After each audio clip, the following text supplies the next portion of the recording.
جب کوئی چوری کرنے لگتا ہے، دیوار پھلانگتا ہے، اس کا دل دھڑکتا ہے.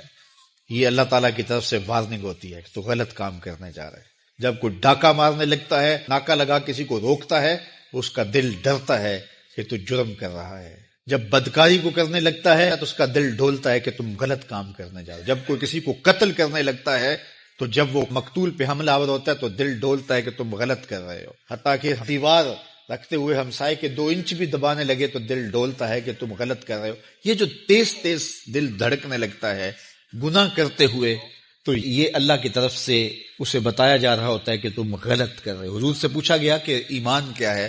فرمایا جب نیکی تجھے خوش کر دے اور گناہ تجھے دکھی کر دے تو تو مومن ہے. تو کسی کو پوچھنے کی بجائے اپنے اندر سے فتویٰ لیا جاتا ہے، اندر ہی بتاتا ہے کہ اچھائی کیا ہے، اندر ہی بتاتا ہے کہ برائی کیا ہے. اب وہ کس راہ پہ چلے گا؟ میرے حضور نے فرمایا جنت کا راستہ مشکل اور کٹھن ہے، اور جو جہنم کا راستہ ہے وہ آسان اور آراستہ ہے، شہوات سے سجا ہوا راستہ ہے. اب تمہیں پتہ ہے کہ انجام کیا ہے اور تمہیں اختیار دیا گیا ہے.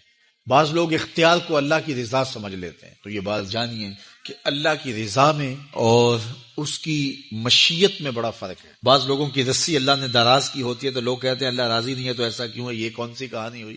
ظالم جابر لوگ تختوں پہ بیٹھ جاتے ہیں، مختلف حکومتیں سنبھال لیتے ہیں اور خلق خدا کی ناک میں دم کر دیتے ہیں، لوگ کہتے ہیں اللہ راضی نہیں ہے تو ایسا کیوں ہے. یہ کون سی بات ہوئی؟ تو یہ ہمارا ایک خود ساختہ کہا ہوا جملہ ہے. حقیقت میں کیا ہے کہ اللہ کی رضا اور ہے، اللہ کی مشیت اور ہے.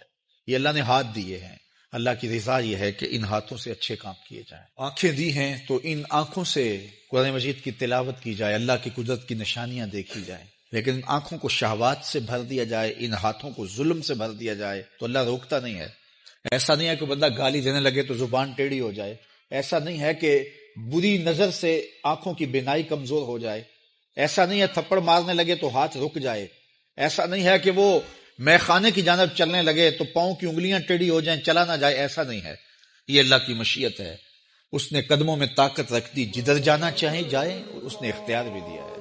لیکن یہ اس کا دیا گیا اختیار ہے، یہ اس کی مشیت ہے. لیکن اس کی رضا یہ ہے کہ یہ قدم اٹھیں تو مسجد کی جانب جائیں، یہ قدم اٹھے تو دکھیے کی مدد کے لیے جائیں، رزق حلال کمانے نکلیں.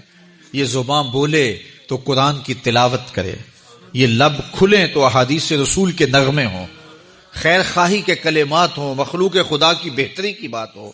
لیکن اگر کوئی گالی گلوچ دینے لگ جائے، اس سے اللہ کی رضا نہیں. اللہ نے اعضاء بنا دیے اور اللہ نے انسان کو خیر اور شر کی تمیز دے دی، اچھائی اور برائی کا پتہ دے دیا. اب اس کی مرضی ہے کہ وہ